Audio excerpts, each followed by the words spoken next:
guys, back with another video, and Merry Christmas, because today was Christmas. Had an amazing Christmas day, incredible presents, and very happy for it, and hope you also had a good Christmas. It's coming near the end of the day. Hope you had a good Christmas and a good rest of the New Year. But I wanted to do a video because it's been 6 days since the video, and for the last month I've been doing World Cup content. So I thought, let's switch it up, go back into F1.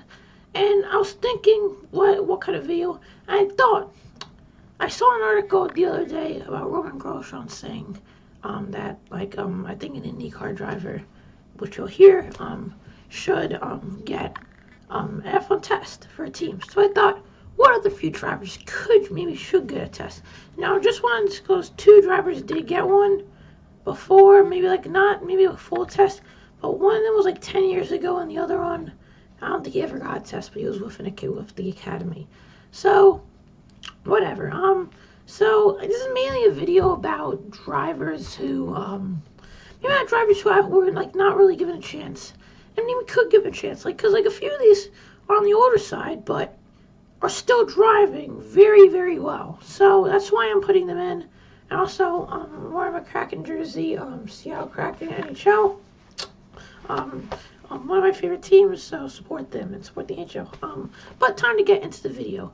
So, like I said, Romain Grosjean had an article, and the article was about an IndyCar driver called Scott McLaughlin, whatever how you say it, 29-year-old. So, again, he's not that old, but he's getting up there. He's from New Zealand and was born in 1993 on June 10th. Currently driving an IndyCar, like I said before.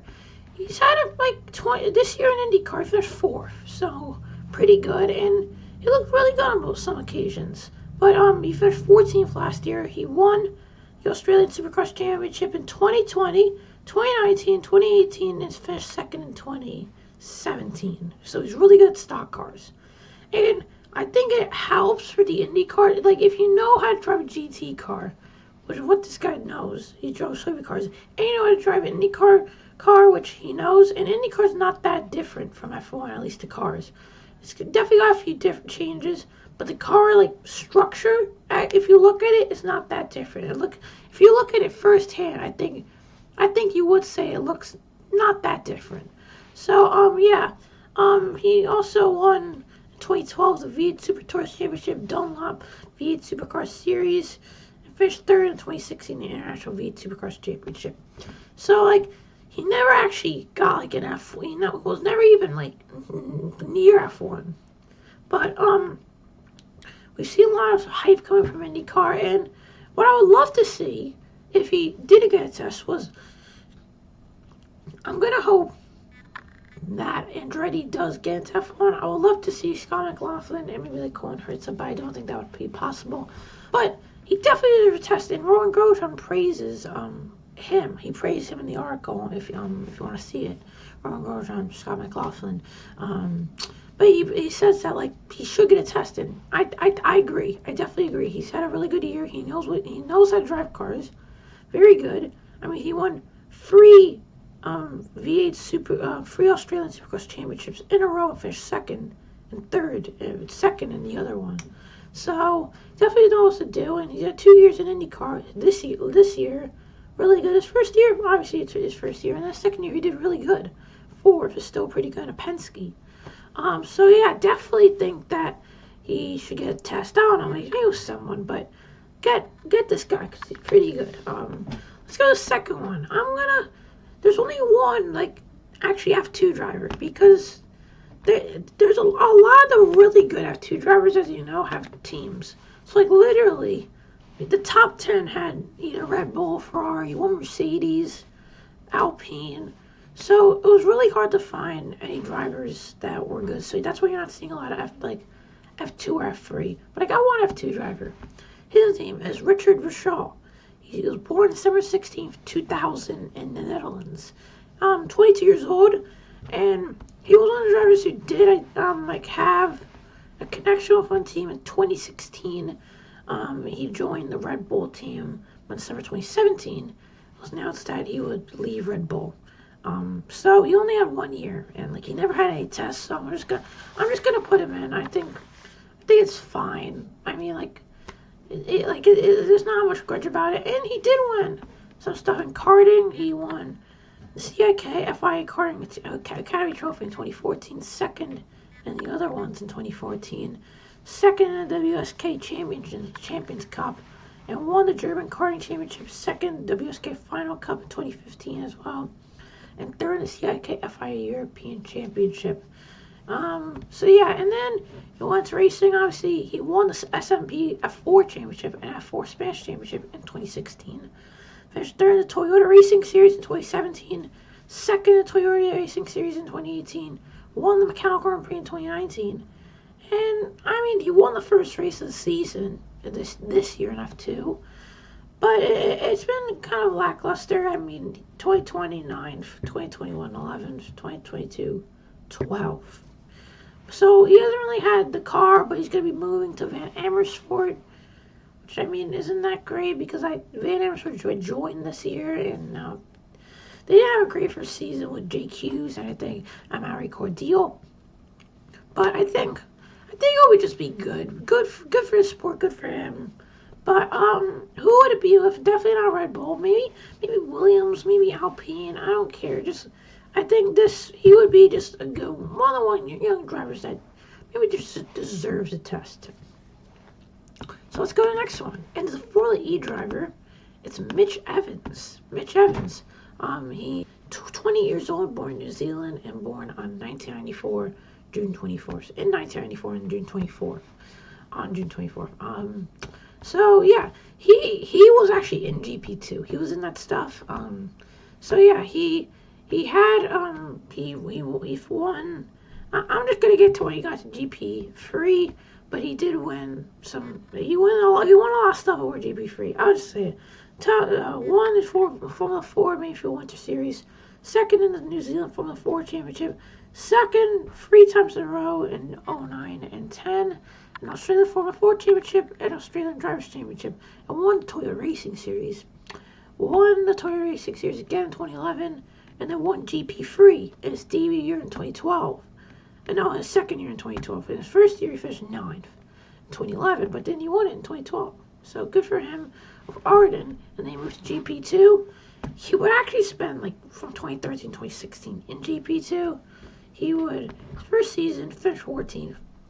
Second season, he would finish 4th, so good. Fifth season, GP2, finished 5th. Also finished second 25 Le Mans in 2015, and then last season, 2016, finished 12th. But he also competed in Le Mans again, and he finished 24th, so not good. But he joined Formula E in 2016-17. And he's been up ever since. It was 14th, 7th, 5th, 7th, 4th. And then his highlight so far, second, where he won both the Romes. He went at Marrakesh, and he went at Seoul, or London. So very pretty good year for him. He finished second behind Stoffel Vandoorne, the winner. So, I mean, it was definitely a solid year for him. And he's going to be staying at Jaguar Racing for 2022-2023. Yeah, he won at Seoul, both the Romes and Jakarta. Sorry, but not Marrakesh. I thought Marrakesh. But yeah, Mitch Evans. He's 28. He's known what it's like to be in GP2 cars. Well, it's new cars, but I think again he has the experience. He's competing in Le Mans. He's competing in GP2 against young drivers. He competed in Formula E, which is not that different. It's electric cars, yeah, but still something similar. So I definitely put him as like a better chance than like Scott McLaughlin, who's a fellow New Zealander, only 1 year older than Mitch Evans. So Mitch Evans, like I love how he's just a really good driver, and again I would like to see him at like a lower team because there's no way he's gonna get it.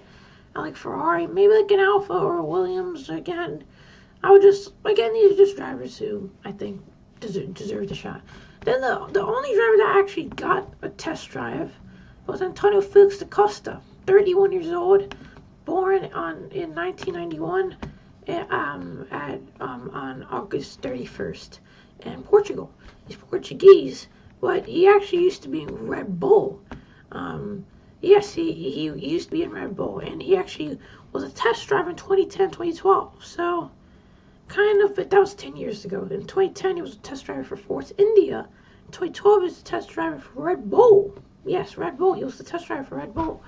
But unfortunately, after 2012, he left Red Bull after Red Bull got rid of him, and so yeah. But he did win in 2009 the Formula Renault 2.0, third in 2009 the Euro Cup Formula Renault, and second in 2008 in Formula Renault 2.0.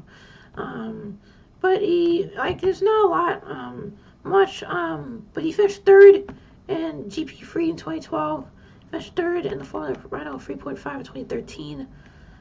He obviously won, Formula E 2019-20. He won the Macau Grand Prix in 2016.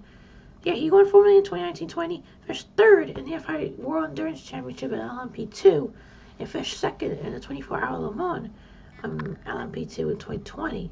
Also third in the FI World Endurance Championship in 2021 at LMP2.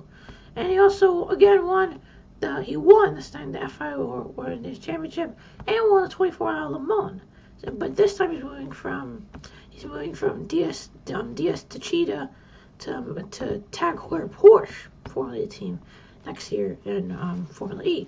So again, he actually does know what it's like to be in Formula 1 because he was a test driver there.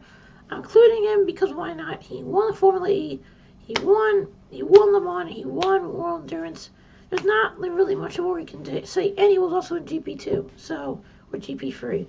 So like, there's definitely got to be a push for him to get there. I especially think, with new teams, this would be good, but fortunately, not a lot of new teams coming through.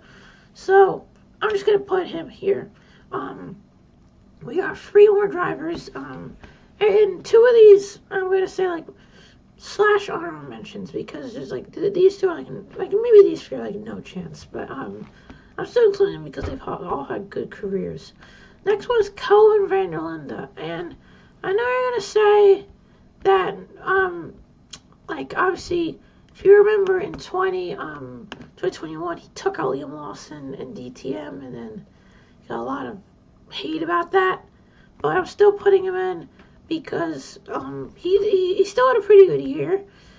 He won, especially at the beginning of the year, in 2011, he won the Volkswagen Challenge South Africa.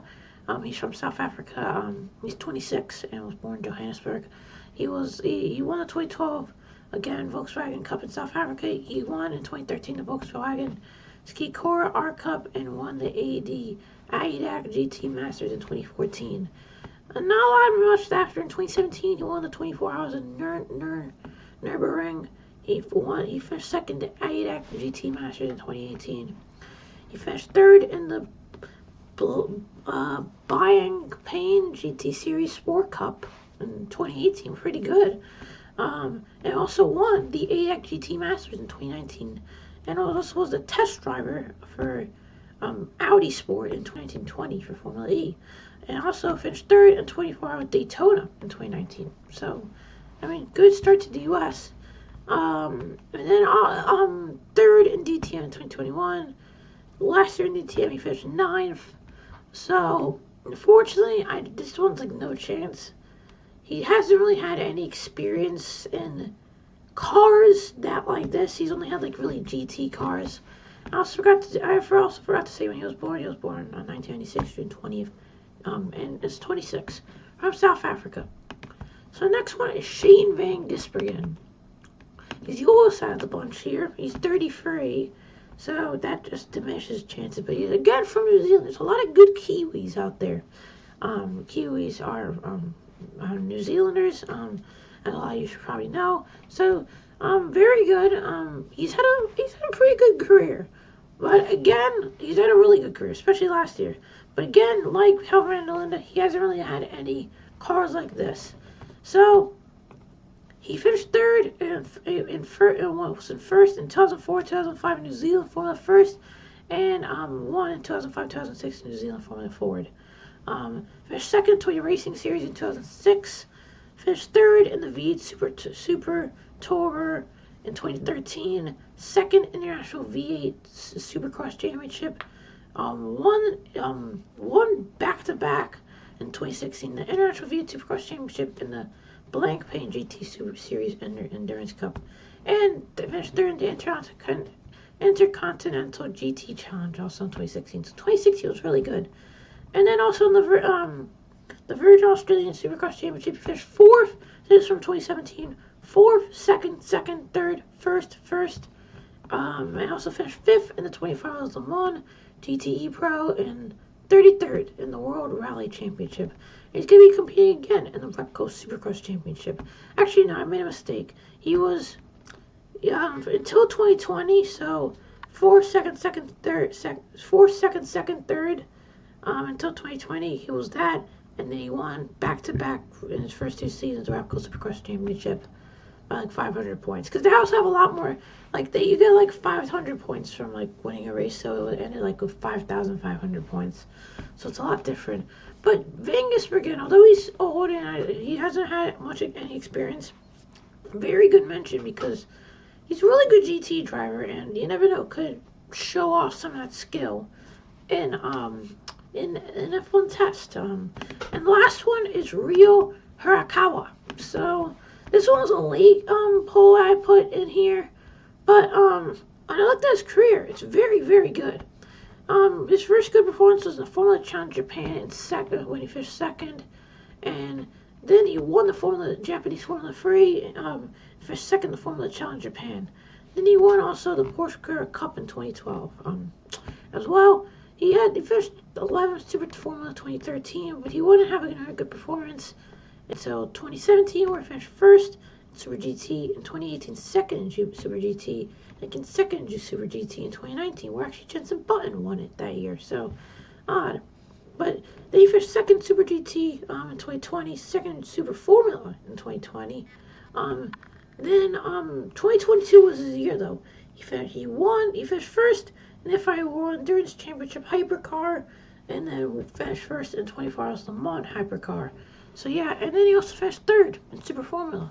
So yeah, he's also, I forgot to get mentioned, he's 20, born in 1994, and March 7th. And also, as well with Shane Van Gisbergen, he was born in 1989 on May 9th. So this is 7 drivers that I think that could, maybe not could, but I would say deserve. And unfortunately, the only one that I could really say maybe could have a shot is Richard Verscholl, because he's in F2. The rest, unfortunately, I don't think will ever happen, especially the last 3.